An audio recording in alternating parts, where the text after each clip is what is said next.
Hi, I'm Rita. Welcome back to my booktube channel, Life Worth Reading. Today I'm filming the end of the year book tag. This is a tag that's supposed to be done in the beginning of autumn, September, October. It is not November as I'm filming this, and I am so late to this tag, but I'm here and I'm doing it. And let's just talk about all the things that I still want to do before the end of the year. The first question is, are there any books that you've started this year that you still need to finish? And the answer is probably no. When I DNF a book, I DNF it forever, kind of. I don't usually DNF books if I want to pick them back up. Either I finish them or I just don't. Literally yesterday night, I started reading The Muse by Jessie Burton. This is the same author of The Miniaturist, which I read last month, I think, and I really enjoyed it. But I got to 50 pages and I went to sleep, and today I woke up and I was just like, I don't care what happens. I'm not liking this book. I'm not invested in this book. And that is my latest DNF because I wasn't interested, and life's too short to read books that you aren't feeling.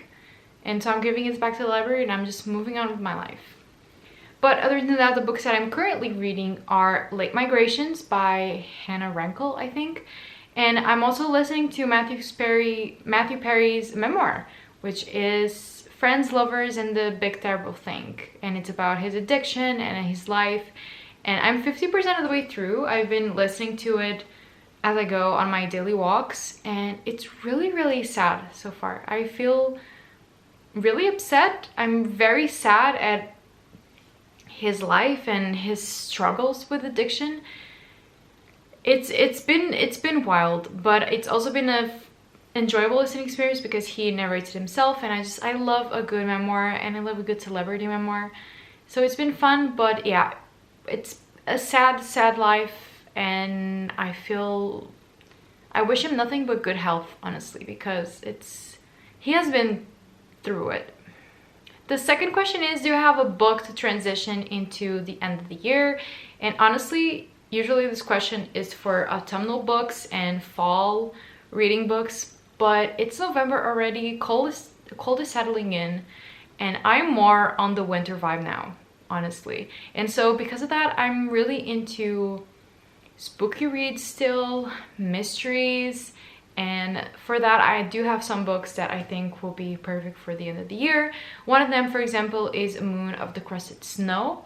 This is a book that just gives me all the winter vibes, obviously so, and it's a book that I'm very excited to read now by the end of the year because I think it'll give me all the cold, spooky feelings.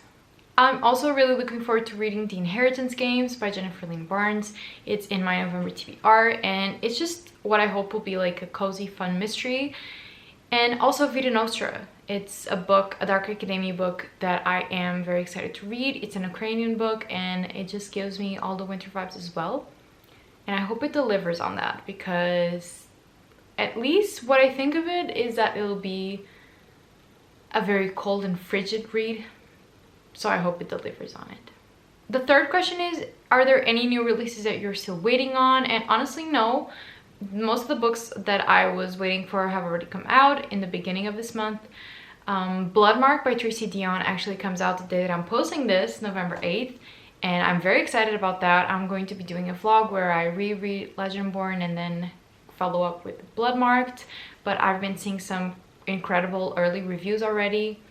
And also there's a book called Treat of Angels by Rebecca Roanhorse, who is the author of Black Sun and Favorite Star. And I just really liked Black Sun, and so now I'm really looking forward to reading other books by this author, even though I have no idea what specifically this one is about.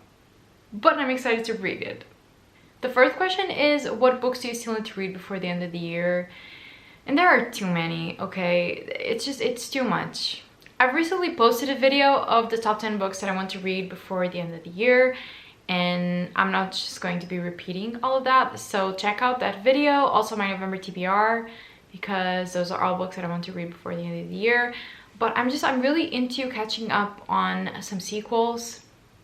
on some mysteries, on some spooky reads, because I didn't read much in October, and I feel like if I just continue on in November and pretend like it's still October, I think it'll work out well for me. The fifth question is, are there any books that you think could still shock you and become a favorite of the year? I think yes. I am entirely delusional, and so I think that every book that I'll read will be a favorite of mine, and that doesn't usually happen. But a book that I think I'll love is Sorcery of Thorns by Margaret Rogerson.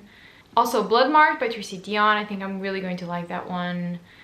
Nightcrawling by Lila Motley. The Violin Conspiracy.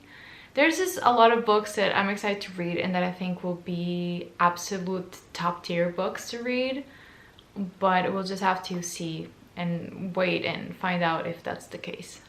The last question is, what are your reading plans for 2023? Like, have you started planning your reading year? And the answer is yes and no, because anytime that I don't get to a book, it just automatically passes to the next year's reading list.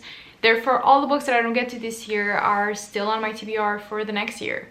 And all the vlogs and all the video concepts that I don't get to do this year, that's the same case as well. They pass on to the next year, and hopefully I'll do them whenever the time is right and whenever I can. So I don't specifically have any reading plans at all. I don't usually plan my content that far ahead. Maybe I should, but I don't. And I don't know, I am excited for 2023. My only like really big reading goal is to read 100 books, because I always put my goal at 50, and this was actually the first year that I've surpassed that goal. I am now at 71 books, I think, and I'm not sure if, I'm probably not going to get to 100, but that's going to be my reading goal for next year, which is very exciting to me because it is a big reading goal, but I think that I can manage it, which is very exciting. And that's really all the content and the reading that I have planned. That's sequels, also finishing series, all of that jazz. Okay, I think that those are all of the questions that I'll be answering. This tag is just a brief reading update, and I think that this year has been a good reading year. I am a little bit delusional, like I mentioned, and I haven't actually given that high of a ratings this year, but I'm still pretending like it's a good reading year because I've been reading a lot and I've been having a lot of fun with my reading, which is all that I can ask for, honestly. And sometimes I don't really care what I read books. It's just the fact that I'm reading consistently and that I'm enjoying reading that gets me excited. As always, if you enjoyed this video, give it a thumbs up and subscribe to my channel for more bookish content, and I'll see you in my next video. I hope you have a nice day, and always remember that life is worth reading.